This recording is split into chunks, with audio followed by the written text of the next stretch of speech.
আসসালামু আলাইকুম। আবার একটা সেলার নিয়ে আসলাম S24 আলট্রা। এই যে ভাইকে হয়তো ভাই একটু আগে আমাদের ভিডিওতে দেখতে পারছেন, iPhone 16 Pro Max নিছেন।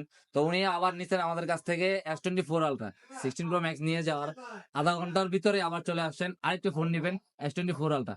তো আসুন ভাইয়ের সাথে কথা বলি। ভাই আসসালামু আলাইকুম। ওয়ালাইকুম আসসালাম। জি ভাই তখন একটা ফোন নিয়ে গেলেন, আবার আসলেন। এই ফোনটা আসলে কার জন্য নিচ্ছেন? বা আমার আগেরটা কার জন্য নিচ্ছেন? আগেরটা নিজের জন্য, ছোট ভাই স্যামসাং পছন্দ করে, তো তাও অসুস্থ, এটা ওর জন্য নেওয়া মূলত। আচ্ছা, আগেরটা নিছেন ভাইয়ের জন্য আর স্যামসাংটা নিছেন তার ছোট ভাইয়ের জন্য। তো ভাই দুইবার স্মার্ট থেকে আসলেন, দুইবারই ফোন নিয়ে গেলেন। বেশি কথা হয় না ভাইয়ের সাথে, এক দুই কথা আমাদের ডিল হয়ে গেছে। ভাই এতটুকু ভরসা করে আমাদের কাছে আসছেন। তো ভাই আপনার কাছে আবার একটু বলতেছি, আপনি কি স্যাটিসফাই এই ডিলের সাথে? হ্যাঁ হ্যাঁ, আমি আল্লাহর রহমতে স্যাটিসফাই। স্যাটিসফাই। হ্যাঁ। আচ্ছা ঠিক আছে ভাইয়া, ধন্যবাদ। আর কিছু বলার নাই, যেহেতু এখন হচ্ছে। ইনশাআল্লাহ কয়েকদিন চালানোর পর তো সার্ভিসটা আমাদের কাছে ভালো থাকবেন। ভাইয়া ভালো থাকবেন, দেখা হবে আবারও। ধন্যবাদ। আসসালামু আলাইকুম।